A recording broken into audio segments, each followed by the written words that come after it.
News 18 പൊതുവേദിയിലേക്ക് സ്വാഗതം. രാജ്യം ഒരു തെരഞ്ഞെടുപ്പിനെ അഭിമുഖീകരിക്കാനുള്ള ഒരുക്കത്തിലാണ്. സ്ഥാനാർത്ഥികളുടെ പട്ടിക തയ്യാറാക്കുന്ന തിരക്കിലാണ് മുന്നണികൾ. 33% സംവരണം സ്ത്രീകൾക്ക് നൽകാനുള്ള ബില്ല് പാർലമെന്റ് പാസാക്കിയ സാഹചര്യത്തിൽ ഇത്തവണ കൂടുതൽ സ്ത്രീകളെ മത്സരരംഗത്തിറക്കാൻ പാർട്ടികൾ തയ്യാറാവേണ്ടതില്ലേ? സ്ഥാനാർത്ഥി പട്ടികയിൽ ആവശ്യമായ പ്രാതിനിധ്യം സ്ത്രീകൾക്ക് ഇത്തവണ ലഭിച്ചു. വനിതാ പ്രാതിനിധ്യം എന്നത് പേരിന് മാത്രമായി മാറുന്നുണ്ടോ? സ്ത്രീ എന്ന ഒറ്റ കാരണം കൊണ്ട് പൊതു ഇടങ്ങളിൽ നിന്നും ഇപ്പോഴും മാറ്റി നിർത്തപ്പെടുന്നുണ്ടോ? ന്യൂസ് 18 പൊതുവേദി ഇന്ന് പരിശോധിക്കുന്നത് ഈ വിഷയമാണ്. പ്രേക്ഷകർക്കും ഈ വിഷയത്തിൽ പ്രതികരിക്കാം. വിളിക്കേണ്ട നമ്പർ കൃത്യമായി നിങ്ങൾ കാണുന്നുണ്ട്. എന്തായാലും ആ നമ്പറിലേക്ക് വിളിക്കാം, നിങ്ങളുടെ അഭിപ്രായം പറയാം. എല്ലാ പ്രേക്ഷകർക്കും, പ്രത്യേകിച്ചും ന്യൂസ് 18 എല്ലാ വനിതാ പ്രേക്ഷകർക്കും വനിതാ ദിനാശംസകൾ.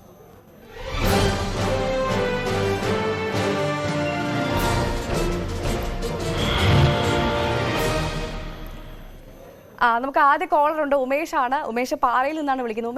ഉമേഷ് എന്താണ് കരുതുന്നത്? രാഷ്ട്രീയത്തിൽ ഇപ്പോഴൊക്കെയുള്ള പ്രാതിനിധ്യം മതിയോ നമ്മുടെ സ്ത്രീകൾക്ക്? നമസ്കാരം മാഡം. നമസ്കാരം, പറഞ്ഞോളൂ.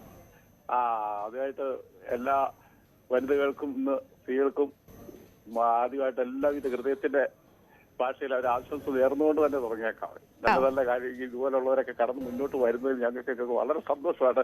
വളരെ ഊർജ്ജസ്വരമായിട്ട് ഇതുപോലുള്ള കാര്യങ്ങളൊക്കെ അവതരിപ്പിക്കാൻ ദൈവം അനുഗ്രഹിക്കട്ടെ എന്ന് പറഞ്ഞുകൊണ്ട് തുടങ്ങാം. അതായത് ഇപ്പം BJP ഒരു മാതൃക കാണിക്കുന്നുണ്ട്, വലിയ കുഴപ്പമില്ലാതെ മാതൃക കാണിക്കൊണ്ട് വരുന്നുണ്ട്. അതുപോലെ എല്ലാ പാർട്ടികളും വരട്ടെ. അതുപോലെ എല്ലാ സഹോദരന്മാരും നമ്മുടെ വേണ്ടപ്പെട്ടവരാന്ന് പറഞ്ഞുകൊണ്ട് തന്നെ നമ്മൾ ഭാഷകളൊക്കെ വളരെ നല്ല രീതിയിൽ ഉപയോഗിച്ചുകൊണ്ട് ആർക്കും ദ്രോഹം ഉണ്ടാകാതെ എല്ലാം നമ്മുടെ പെങ്ങന്മാരാന്ന് കരുതിക്കൊണ്ട് തന്നെ എല്ലാവരും മുന്നോട്ട് വരട്ടെ. ആർക്കും ഒരു കുഴപ്പമുണ്ടാകാതെ അങ്ങോട്ടും ഇങ്ങോട്ടും ഒരു കുഴപ്പമില്ലാതെ നമ്മൾ ഇന്ത്യയിൽ എല്ലാവരും ഒന്നിച്ച് ജീവിക്കട്ടെ. ആരും അപമാനിക്കപ്പെടരുത്, ആരും അപമാനിക്കാൻ പാടില്ല.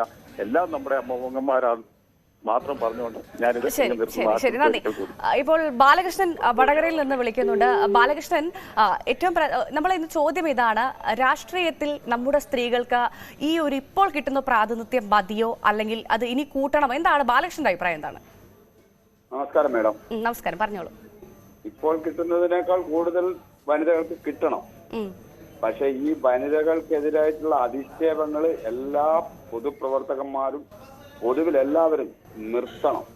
അത് അനിവാര്യമാണ്. ഇന്നലെ തന്നെ നമ്മൾ കേട്ടതല്ലേ ഒരു വനിതയെ പറ്റി പറഞ്ഞത്. ഒരു വനിതയെ പറ്റിയല്ല പറഞ്ഞത്, അദ്ദേഹത്തിന്റെ മാതാവിനെ പറ്റിയാണ് പറഞ്ഞത്. അപ്പൊ അതുപോലത്തെ വളരെ ഭയാനകമായ സങ്കടകരമായ വാർത്തകളൊന്നും ആരും പറയാൻ പാടില്ല. വനിതകളെ വളരെ കൂടുതൽ മാനിക്കുകയും ബഹുമാനിക്കുകയും വേണം. ഇന്ന് അവർക്ക് കിട്ടുന്ന എന്റെ അഭിപ്രായത്തിൽ 33% പോരാ, അവർക്ക് 50% സംവരണം വരെ വേണം. വനിതകൾ സമത്വത്തിലേക്ക് വരണം. അതാണ് 33% പോരാ, അതിൽ കൂടുതൽ വേണമെന്നാണ് ബാലകൃഷ്ണന്റെ അഭിപ്രായം. ഇപ്പോൾ ദാസൻ കണ്ണൂരിൽ നിന്ന് ചേരുന്നുണ്ട്. ദാസന്റെ അഭിപ്രായം എന്താണ് ഈ വിഷയത്തിൽ? സ്ത്രീകൾക്ക് ഈ കിട്ടുന്ന പ്രാതിനിധ്യമൊക്കെ മതിയോ? ഈ മുന്നേറ്റം പോലെന്നൊക്കെ പറയുന്നെങ്കിലും കാര്യത്തോട് എടുക്കുമ്പോ എല്ലാ പാർട്ടിക്കാരും കണക്കാം. ഏത് പാർട്ടി, ഒരു പാർട്ടി എന്നല്ല. ഇപ്പൊ CPM സംബന്ധിച്ചാൽ 15 സീറ്റ് ഉണ്ട് അവർക്ക്. അവർ ആ കണക്കിന് ഒരു 20% കൊടുക്കുന്ന ഒരു 3 ആളെ ആവാം. ഇപ്പൊ 2 ആളെ അവർ കൊടുത്ത്. കോൺഗ്രസിന് ഇപ്പോ ഒരാളാണ്. ഇപ്പോ ഷാനിമോൻ ഉസ്മാന്റെ കാര്യം വലിയ തീരുമാനം ആയിട്ടില്ല. കോൺഗ്രസ് ഒറ്റ പെണ്ണാവുള്ളു. ഇതെല്ലാം മാറ്റണം. ഇത് പെണ്ണുങ്ങളെ മുൻപന്തിയിലേക്ക് കൊണ്ടുവരണം. അത് ആരും ഈ പുരുഷ മേധാവിത്വം തന്നെ ഞാൻ ഉൾപ്പെടെ ഒരു ആൾക്കാരുടെ മനസ്സിലുള്ളത്. ഇത് മാറാത്തോളം കാലം പെണ്ണുങ്ങൾ എപ്പോഴും പെണ്ണുങ്ങളല്ല, പെണ്ണുങ്ങൾ എപ്പോഴും ആണുങ്ങളെ. അങ്ങനത്തെ ചിന്താഗതിയാണോ ദാസൻ ചേട്ടനുള്ളത്? പെണ്ണുങ്ങൾ എപ്പോഴും പെണ്ണുങ്ങളാണ് എന്നുള്ള ചിന്താഗതിയാണോ വീട്ടിലും? ഇല്ല, അനക്കങ്ങനെയില്ല. അല്ല, അങ്ങനെയാണ് പൊതുവെ ചിന്താഗതി മനുഷ്യന്മാരെന്നാ പറയുന്നത്. നിങ്ങൾ എങ്ങനെയാണ് വീട്ടില്? ഒന്ന് പറയൂ, പ്രേക്ഷകർ കേൾക്കട്ടെ. ഞാനെന്നും നല്ല പെണ്ണുങ്ങളെ മാനിക്കുന്ന ആളാണ്. ഏത് തരത്തിലാണ് മാനിക്കാറ്? നല്ല ഒരു ഉന്നതിയിൽ എത്തിക്കണം തന്നെ ആഗ്രഹിക്കുന്ന ആളാണ്. ഏത് തരത്തിലാണ് സ്ത്രീകളെ ബഹുമാനിക്കാറ്? സ്ത്രീകളെ എല്ലാ തരത്തിലും ബഹുമാനിക്കും. നമ്മളൊക്കെ ഏറ്റവും മാന്യമായിട്ട് പെണ്ണുങ്ങളോട് പെരുമാറുന്ന ആളെ. പൊതുവെ നമ്മുടെ വീട്ടിലെ പെണ്ണുങ്ങളായാലും പുറത്തിട്ട പെണ്ണുങ്ങളോടായാലും ശരി, ഏറ്റവും മാന്യമായ രീതി തന്നെ ഇടപെടുന്ന ആളാണ്. പെണ്ണുങ്ങൾ രാഷ്ട്രീയത്തിൽ ഉയർന്നു വരിക തന്നെ വേണം. പെണ്ണുങ്ങൾക്ക് നല്ല കഴിവുള്ള പെണ്ണുങ്ങൾ നമ്മുടെ നാട്ടിൽ ഇഷ്ടം പോലെ ഉണ്ട്. പുരുഷ മേധാവിത്വമുള്ള നാട്ടില് ഇത് ഈ അടുത്ത കാലത്ത് നടക്കും തോന്നുന്നില്ല. പുരുഷ മേധാവിത്വമുള്ള നാടാണെന്ന് ദാസൻ സമ്മതിക്കുകയാണ്. നമുക്ക് ശശിധരനുണ്ട്, വയലാറിൽ നിന്ന് വിളിക്കുന്നു. ശശിധരൻ, ഈ സ്ത്രീ ശാക്തീകരണത്തിൽ നമ്മുടെ നാട്, പ്രത്യേകിച്ചും കേരളം 1ാം സ്ഥാനത്താണെന്നൊക്കെ എപ്പോഴും അവകാശപ്പെടുന്നുണ്ട്. ആ അവകാശമൊക്കെ ശരി തന്നെയാണോ? എന്താ തോന്നുന്നത്? ഇവിടെ വർത്തമാനത്തിൽ മാത്രമേ ശാക്തീകരണവും തുല്യതയും എല്ലാം കൊടുക്കുന്നത്. അല്ലാണ്ട് ഏതെങ്കിലും ഒരു പാർട്ടി, ഒന്ന് ഉദാഹരണമായിട്ട് പറയാൻ പരിഗണന കൊടുക്കുന്ന ഏതൊരു രാഷ്ട്രീയ കക്ഷിയുണ്ട്? ഒരു രാഷ്ട്രീയ കക്ഷിയില്ല. എല്ലാവരും പറയുമ്പം സ്ത്രീയാണ്, അമ്മയാണ്, സഹോദരിയാണ്, അതുപോലെ സ്ത്രീക്ക് സമത്വം വേണം എന്നല്ല എല്ലാവരും പറയും. പക്ഷെ പറച്ചിൽ മാത്രമേ ഉള്ളൂ, പ്രവൃത്തിയിലൊന്നും ആരും കാണിക്കത്തില്ല. പാർട്ടിയുടെ തലപ്പത്തൊക്കെ ഇരിക്കണതാരാ? എല്ലാ ആണുങ്ങൾ തന്നെ വയോധികരായവരെ കയറിയിരുന്ന് കസേരയിൽ നിന്ന് ഇറങ്ങാതെ കുത്തിയിരിക്കുകയാണ്. എന്നിട്ട് പറയുന്നു സ്ത്രീ ശാക്തീകരണം. ഇപ്പൊ BJP എല്ലാരും കുറ്റം പറയും. ഇന്ത്യയുടെ പ്രസിഡന്റ് ഒരു വനിതയല്ലേ? അല്ലേ? അംഗീകരിക്കല്ലേ? BJP അങ്ങനെയല്ലാന്നാണോ? അല്ല, അവരെ കുറ്റം പറയാനൊക്കെയല്ല. കാരണം ഇന്നിപ്പോ രാജ്യത്തിന്റെ പരമോന്നത സ്ഥാനത്തിരിക്കുന്നത് ഒരു വനിതയാണ്. അല്ലെന്ന് പറയാമോ? ഇപ്പൊ പാർട്ടിയുടെ എല്ലാം തലപ്പത്തിരിക്കണ എല്ലാം ആരാ? എല്ലാം പുരുഷന്മാരല്ലേ? കേരളത്തില് ഒരു മുഖ്യമന്ത്രി ഇന്നേ വരെ വനിതാ മുഖ്യമന്ത്രിയെ കൊണ്ടുവരാൻ സാധിച്ചോ? ഒരു കാലത്ത് കേരളത്തിലും കേരള നാട്ടിൽ KR ഗൗരി ഭരിക്കട്ടെ എന്നും പറഞ്ഞ് കൊണ്ടുവന്നിട്ട് അവരെ അവസാനം വഞ്ചിച്ചില്ലേ? അതല്ല, ആ ഒരു വൈരാഗ്യവും പിണക്കവും മൂത്തല്ലേ അവർ പാർട്ടിയിൽ നിന്ന് പോകേണ്ടി വന്നത്. അപ്പൊ സ്ത്രീ ആയതുകൊണ്ട് മാത്രം മാറ്റി നിർത്തപ്പെടുന്നു എന്നാണോ? തീർച്ചയായും അതിനകത്ത് എന്താ തർക്കം എന്നുള്ളത്? പുരുഷാധിപത്യം തന്നെയാണ് ഇപ്പൊ നമ്മുടെ രാജ്യത്ത് നടന്നുകൊണ്ടിരിക്കുന്നത്. കാര്യം കാണാൻ വേണ്ടിയിട്ട് എല്ലാവരും ഒരുപാട് സംസാരിക്കും. ഒരു സഹോദരിയും ഒരു മാതാവിനെയും അവരെ അബലയായിട്ടും ദുർബലയായിട്ടുമാണ് എല്ലാരും കണ്ടുകൊണ്ടിരിക്കുന്നത്. പിന്നെ കാര്യത്തിലൊന്നും ആരും ഒന്നും പറഞ്ഞൊന്നും പോകണ്ട. കാരണം അവർക്കുണ്ടായ പരാജയം മുഴുവനും ഇത്രയും സ്ഥാനമാനങ്ങൾ കൊടുത്ത മുഴുവൻ ലീഡറുടെ മകളെന്നുള്ളത് അവരുടെ കഴിവുകൾ അത്രയ്ക്കൊക്കെ ഉള്ളെന്ന് കേരളം കണ്ടതാണ്. അവർ ആരെയും കാലുവാരി തോപ്പിച്ചു എന്നൊന്നുമില്ല. ഇന്ന് ഇലക്ഷനിൽ എല്ലാവരും പരാജയപ്പെട്ട് അവരുടെ കഴിവുകൾ കൊണ്ട് തന്നെ. പിന്നെ ഈ വിഷയത്തില് എല്ലാവരും എല്ലാ ആളുകളും കണക്കാണ്. കാരണം അമ്മ തന്നെയാണ്. സ്ത്രീയെ അമ്മയായിട്ട് കാണുന്നതാണ്. പിന്നെ ദൈവിക സ്ഥാനം കൊടുക്കുന്നതാണ്. ഇതൊക്കെ സത്യമാണ്. പക്ഷെ ആരും അംഗീകരിക്കില്ല സഹോദരി. അതാണ് ഇവിടുത്തെ. അതെന്തായാലും സന്തോഷമുണ്ട്. ഇപ്പോഴും വിളിച്ചതിൽ ഇപ്പോൾ തുടക്കം തൊട്ട് നമ്മളെ വിളിച്ചത് കൂടുതലും പുരുഷന്മാരാണ്. ഇവരൊക്കെ പറയുന്നത് ഇവിടെ പുരുഷ മേധാവിത്വമാണെന്നാണ്. അത് അംഗീകരിക്കാനുള്ള ഒരു മനസ്സുണ്ടല്ലോ, അതൊരു വലിയ കാര്യം. എന്തായാലും റഹാൻ വിളിക്കുന്നുണ്ട് കൊച്ചിയിൽ നിന്ന്. റഹാന്റെ ഒരു അഭിപ്രായം എന്താണ് ഈ വിഷയത്തിൽ? പ്രത്യേകിച്ചും ഇന്ന് വനിതാ ദിനം കൂടിയാണ്. എന്താണ് അഭിപ്രായം? സ്ത്രീകൾക്ക് ഇത്രയൊക്കെ പ്രാതിനിധ്യം മതിയോ നമ്മുടെ നാട്ടിൽ?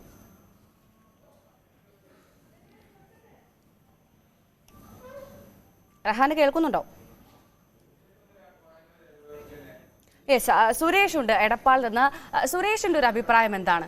സുരേഷിന് പ്രത്യേകിച്ച് സുരേഷുമില്ല. മുഹമ്മദ് മഞ്ചേരി ഉണ്ട്, നമ്മുടെ ദിവസം വിളിക്കുന്ന ഒരു പ്രേക്ഷകനാണ്. മുഹമ്മദ് മഞ്ചേരിക്ക് എന്താണ് ഈ വിഷയത്തിൽ പറയാൻ പറ്റുന്നത്? പ്രത്യേകിച്ചും മലപ്പുറത്ത് നിന്നല്ലേ വിളിക്കുന്നത്? മലപ്പുറത്തേക്ക് ഒരു അവസ്ഥ എന്താ? പ്രാതിനിധ്യമൊക്കെ ഉണ്ടോ സ്ത്രീകൾക്ക് അവിടെ? മാഡം നമസ്കാരമുണ്ട്. പിന്നെ ഏറ്റവും നല്ല കാര്യമാണ് ഇപ്പൊ കൊടുക്കണ 33%. എത്ര ശതമാനമൊന്നും പോരാ. അവർക്ക് ആള് പറഞ്ഞ മാതിരി നല്ലൊരു ശതമാനം, കുറച്ചുകൂടി ശതമാനം കൂട്ടിക്കൊടുത്തിട്ട് അവരെ എല്ലാ വേദിയിലും പങ്കെടുപ്പിച്ച് അവർക്ക് ഈ രാജ്യം ഏതാന്നുള്ളത് മനസ്സിലാവണം. അവരൊക്കെ എല്ലാത്തിനും നിർത്തണം, ജയിപ്പിക്കണം. അത് ഏത് പാർട്ടിന്റെ ആയാലും വേണ്ടില്ല. അവർക്ക് ഏറ്റവും കൂടുതൽ അംഗീകാരം കൊടുക്കണം എന്നുള്ളതാണ് എന്റെ അഭിപ്രായം. വളരെ സന്തോഷം അത് വരികയാണെന്നുണ്ടെങ്കിൽ. ഈ മുഹമ്മദ് സ്ത്രീകളെ അംഗീകരിക്കുന്ന ഒരാളാണോ? ഞാൻ സ്ത്രീകളെ അംഗീകരിക്കുള്ളൂ. എനിക്ക് 3 പെൺകുട്ടികളുണ്ട്. പിന്നെ അമ്മല്ല എങ്കിലും കൂടിയിട്ട് ഭാര്യയുണ്ട്. പിന്നെ മക്കളുണ്ട്. അതൊക്കെ ഒരാണൊക്കെ, ബാക്കിയുള്ളതൊക്കെ പെണ്ണാണ്. അവരൊക്കെ എത്രമാത്രം വിദ്യാഭ്യാസമൊക്കെ കൊടുത്ത് വളർത്തുന്ന ആളാണോ? വിദ്യാഭ്യാസം കൊടുത്തുകൊണ്ടിരിക്കുകയാണ്. രണ്ടാള് പഠിക്കാണ്. ഒരാൾ കോളേജിലാണ്, ഒരാള് വേറെ പിന്നെ UP സ്കൂൾ കഴിഞ്ഞ് മറ്റേ സ്കൂളിലാണ്. അതെ, അപ്പൊ എന്തായാലും സന്തോഷമുണ്ട്. സ്ത്രീകളെ വളരെ ബഹുമാനിക്കുന്ന ആളാണ്. കുട്ടികൾക്ക് കൂടുതൽ വിദ്യാഭ്യാസം നൽകി മുന്നോട്ട് കൊണ്ടുപോകണം എന്ന് ആഗ്രഹിക്കുന്ന ആളാണ്. സന്തോഷം. രാജനുണ്ട് കൊല്ലത്ത് നിന്ന്. രാജൻ, നമ്മുടെ വിഷയം ഇതാണ്. എത്രമാത്രം പ്രാതിനിധ്യം അല്ലെങ്കിൽ ഇത്ര പ്രാതിനിധ്യം മതിയോ രാഷ്ട്രീയത്തിൽ നമ്മുടെ സ്ത്രീകൾക്ക് എന്നാണ്? പ്രത്യേകിച്ച് 33% സംവരണമൊക്കെ പറയുന്നുണ്ട്. ആ 33% കിട്ടുന്നുണ്ടോ എന്നുള്ളൊരു ചോദ്യം പ്രത്യേകിച്ചും ചോദിക്കുന്ന ഒരു സമയമാണ്. തെരഞ്ഞെടുപ്പ് നടക്കുകയാണ്, സ്ഥാനാർത്ഥി പ്രഖ്യാപനം നടന്നുകൊണ്ടിരിക്കുകയാണ്. എന്താണ് തോന്നുന്നത്? എനിക്ക് പറയാനുള്ള കാര്യം ശ്രദ്ധിച്ചു. കാരണം ഇന്നലെ വിളിച്ചിട്ടും കിട്ടിയില്ല. പറഞ്ഞോളൂ. ഇപ്പൊ പത്മജ അവിടെ പോകാൻ കാരണം ഈ സ്ത്രീകൾക്ക് പ്രാതിനിധ്യം കുറഞ്ഞോ അല്ലെങ്കിൽ സ്ഥാനമാനം കൊടുത്തോ അതുകൊണ്ടൊന്നുമല്ല. PV എന്ന നമ്മുടെ കരിമണൽ പിന്നെ കച്ചവടത്തിന്റെ ഇടയ്ക്ക് PV എന്നൊരു ഇത് കണ്ടായിരുന്നു. PV എന്ന് പറഞ്ഞാൽ പിണറായി വിജയനാണെന്നാണ് എല്ലാവരും പറഞ്ഞിരുന്നത്. പക്ഷെ പത്മജ വേണുഗോപാലിനാണ് അതിന്റെ ശരിയായിട്ടുള്ള അർത്ഥം. കാരണം കരുണാകരന്റെ കാലത്താണ് ഈ കൈക്കൂലി തുടങ്ങിയത്. കരുണാകരനാണ് കർത്തയെ കൊണ്ടു നടന്നതും പിടിച്ചതും ഈ കൊടുത്തതും.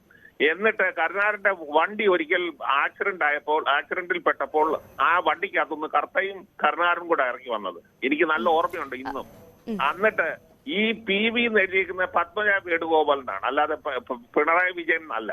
എന്നിട്ട് നമ്മുടെ വിഷയം അതല്ല, സ്ത്രീകൾക്ക് പ്രാതിനിധ്യം ഉണ്ടോ എന്നുള്ളതാണ് വിഷയം. പറഞ്ഞോളൂ. ഒരു മിനിറ്റ്. ഈ വേണുഗോപാലിനെ തിരക്കി ED 2 പ്രാവശ്യം അവരുടെ വീട്ടിൽ ചെന്നു. അപ്പോഴാണ് ഇവർക്ക് ബോധോദയം ഉണ്ടായത്. ഇനിയും ശരി, നമുക്ക് ഈ വിഷയം നമുക്ക് മറ്റൊരു സമയത്ത് സംസാരിക്കാം. നമ്മുടെ വിഷയം അതല്ല, വിഷയത്തിൽ നിന്ന് വ്യതിചലിക്കാൻ താല്പര്യമില്ല. എന്തായാലും നിതിൻ ഉണ്ട് എറണാകുളത്ത്. നിതിൻ എന്താ ചെയ്യുന്നത്?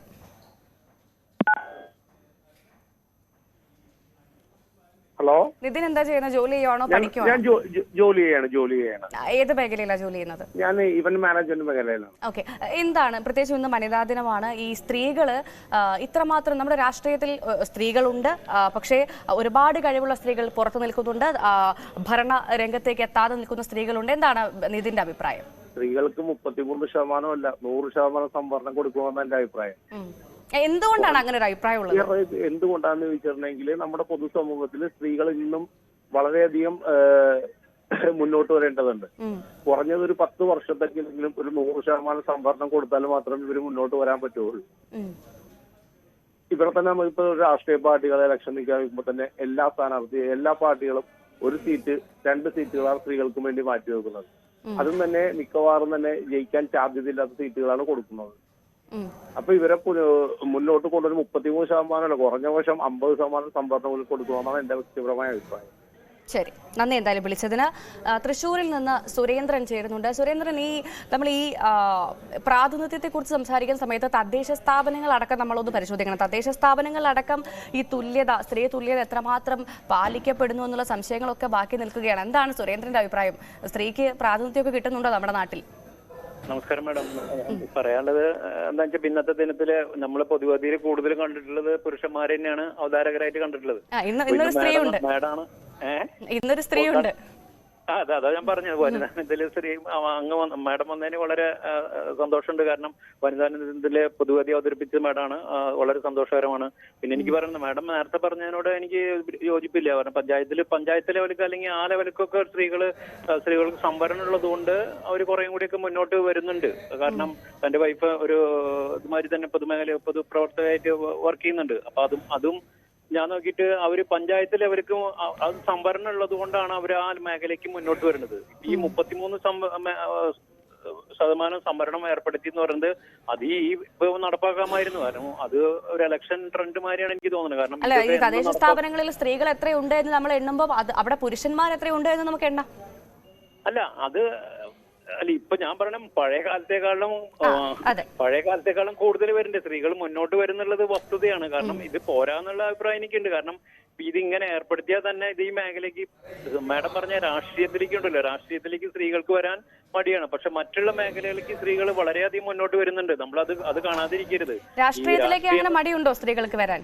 അവസരം കിട്ടാതായി പോകുന്നതല്ലേ കൂടുതലും? അതായത് ഇന്നത്തെ രാഷ്ട്രീയം കാണുമ്പോൾ സ്ത്രീകൾക്കും നല്ല പുരുഷന്മാർക്കും വരാനായിട്ട് വളരെ ബുദ്ധിമുട്ടുള്ള ഒരു മേഖലയാണ്. പക്ഷെ അതനുസരിച്ച് മറ്റുള്ള മേഖലകളുണ്ടല്ലോ, സ്ത്രീകൾ വളരെയധികം ഈ കോളേജുകളിലൊക്കെ നമ്മൾ കുട്ടികളും മറ്റുള്ള അവരൊക്കെ എത്രയോ മുന്നോട്ട് വന്നിട്ടുണ്ട്. പല കാര്യങ്ങൾക്കും മുന്നോട്ട് വന്നിട്ട് സ്ത്രീകൾ ഞാൻ നോക്കിയിട്ട് കൂടുതൽ മുന്നോട്ട് വരുന്നുണ്ട്. പക്ഷെ ഈ രാഷ്ട്രീയത്തിൽ എന്ന് പറഞ്ഞു കഴിഞ്ഞാൽ അത് ഓരോരുത്തരുടെ താല്പര്യം എന്ന് പറയുന്നുണ്ടല്ലോ. എന്തായാലും രാഷ്ട്രീയത്തിലും മറ്റെല്ലാ മേഖലയിലും മുന്നോട്ട് വരട്ടെ, അല്ലേ സുരേന്ദ്രൻ? തീർച്ചയായിട്ടും എല്ലാ മേഖലയിലും മുന്നോട്ട് വരണം എന്നുള്ളതാണ് എന്റെ അഭിപ്രായം. അതെ, തീർച്ചയായും നന്ദി എന്തായാലും വിളിച്ചതിന്. വയനാട് സൂഫിയുണ്ട്. സൂഫി എന്താ ചെയ്യുന്നത്? കൃഷിയാണ്. രാഷ്ട്രീയമുണ്ട്. ഏതാണ് രാഷ്ട്രീയം? CPM എങ്ങനെയാണ്? സ്ത്രീകൾക്ക് നല്ല പ്രാതിനിധ്യമൊക്കെ കൊടുക്കുന്നുണ്ടോ? എന്താ തോന്നുന്നേ? ആയിക്കോട്ടെ, സന്തോഷം. പിന്നെ വനിതകൾ രാജ്യത്തിന്റെ സമ്പത്ത, ഒന്നാമത്. രണ്ടാമത്, വനിത, അതായത് മാതാവാണ് വനിത. ശരിക്കും പറഞ്ഞാൽ ആ അമ്മയുടെ കാലിന്റെ അടിയിലാണ് സ്വർഗം എന്നാണ് തിരുമേനി പോലും കൽപ്പിച്ചത്. അതേപോലെ തന്നെ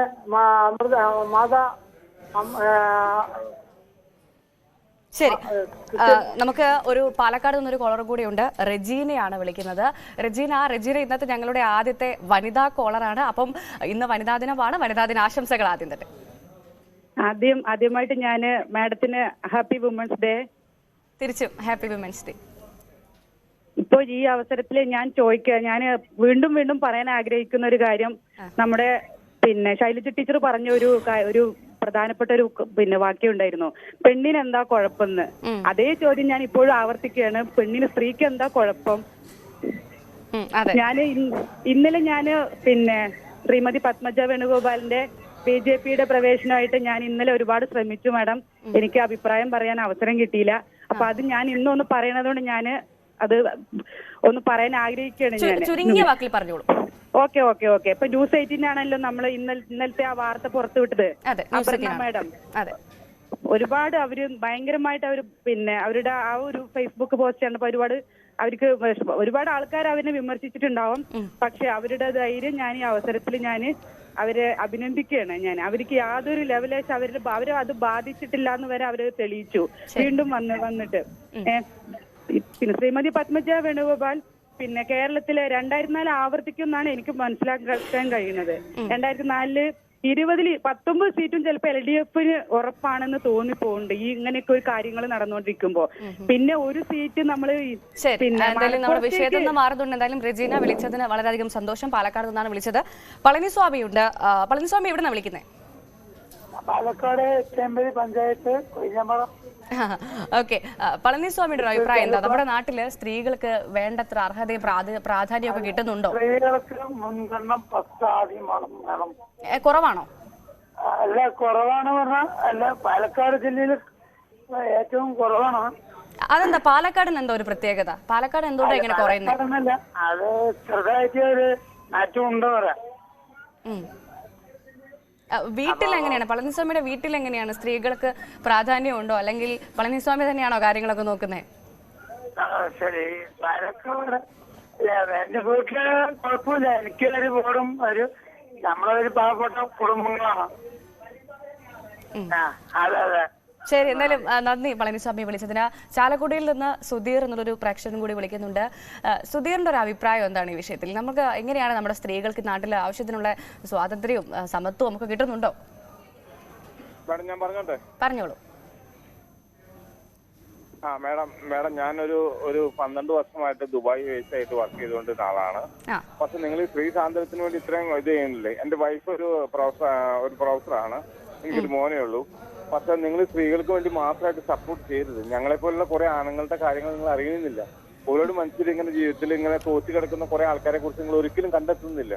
നിങ്ങൾ സ്ത്രീകൾക്ക് വേണ്ടി മാത്രം മുൻഗണന കൊടുത്ത് അങ്ങനെ കണ്ടെത്തുന്നില്ല എന്ന് ആരാണ് പറഞ്ഞത്? ഞങ്ങൾ കൃത്യമായി, പ്രത്യേകിച്ച് ന്യൂസ് 18 എല്ലാ വിഷയങ്ങളും, അതിൽ സ്ത്രീ പുരുഷനെന്നൊന്നുമില്ല, എല്ലാ വിഷയങ്ങളും കൃത്യമായി പ്രേക്ഷകരിലേക്ക് എത്തിക്കാറുണ്ട്. അതിൽ സാധാരണക്കാരൻ മുതൽ എല്ലാവരുടെയും വിഷയങ്ങൾ എത്തിക്കാറുണ്ട്. പക്ഷെ ഇന്നത്തെ ദിവസം ഇന്ന് വനിതാ ദിനമാണ്, അതുകൊണ്ട് ഈ വിഷയം ചർച്ച ചെയ്യുന്നു എന്നതാണ്.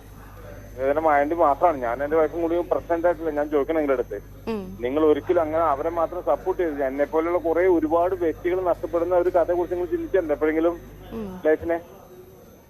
എന്താണ് സുധീർ, അപ്പം വീട്ടില് ഭാര്യ ഒന്നും സപ്പോർട്ട് ചെയ്യുന്ന ആളല്ലേ?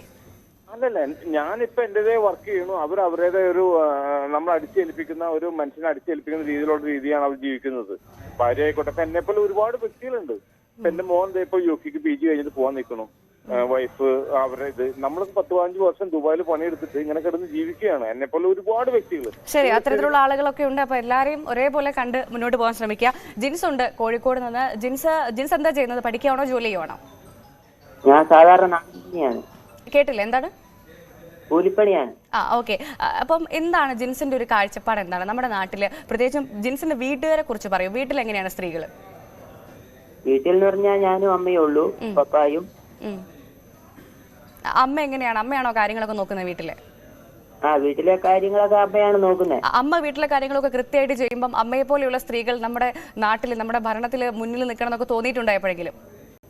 അങ്ങനെ തോന്നിയിട്ടുണ്ട്. സ്ത്രീകളാണ് ഈ മുൻതൂക്കം നിൽക്കുവാണെങ്കിൽ ഇത്രയും പ്രതിസന്ധികളൊന്നും ഉണ്ടാവൂല. ശരി, നന്ദി എന്തായാലും വിളിച്ചതിന്. വിജയകുമാർ കൂടി വിളിക്കുന്നുണ്ട്. വിജയകുമാർ എവിടെ നിന്നാണ് വിളിക്കുന്നത്? പാലക്കാട് നിന്നാണ് വിളിക്കുന്നത്.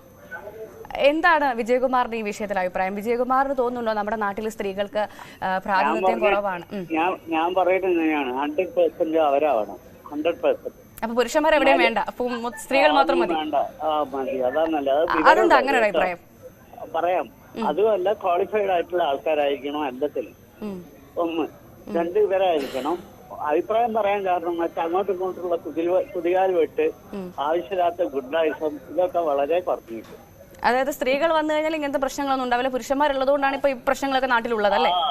പുരുഷന്മാരും ഗുണ്ടായിസമുള്ള ആൾക്കാർ വരുന്നുണ്ടാ ഏത് പാർട്ടിയായാലും.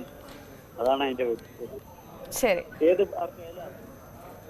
ശരി, എന്തായാലും സ്ത്രീകൾക്ക് നമ്മുടെ നാട്ടിൽ ആവശ്യത്തിന് പ്രാതിനിധ്യമുണ്ടോ എന്നുള്ളൊരു വിഷയമാണ് ഇന്ന് പൊതുവേദി ചർച്ച ചെയ്ത്. പ്രത്യേകിച്ചും ഈ ഒരു തെരഞ്ഞെടുപ്പ് കാലഘട്ടത്തിൽ സ്ഥാനാർത്ഥി പട്ടിക പുറത്തുവരുന്ന സാഹചര്യത്തിൽ എത്രമാത്രം പ്രാതിനിധ്യം സ്ത്രീകൾക്കുണ്ട് എന്നുള്ള വിഷയമാണ് ന്യൂസ് 18 പൊതുവേദി സംസാരിച്ചത്. കൂടുതലും നമ്മളോട് പ്രതികരിച്ചത് പുരുഷന്മാരാണ്. സ്ത്രീകൾ തന്നെ ഭരണ നേതൃത്വത്തിലേക്ക് എത്തണമെന്നുള്ള അഭിപ്രായമാണ് പുരുഷന്മാരടക്കം പങ്കുവച്ചത്. ഒരിക്കൽ കൂടി എല്ലാവർക്കും വനിതാ ദിന ആശംസകൾ നേർന്നുകൊണ്ട് പൊതുവേദി അവസാനിപ്പിക്കുന്നു. നമസ്കാരം.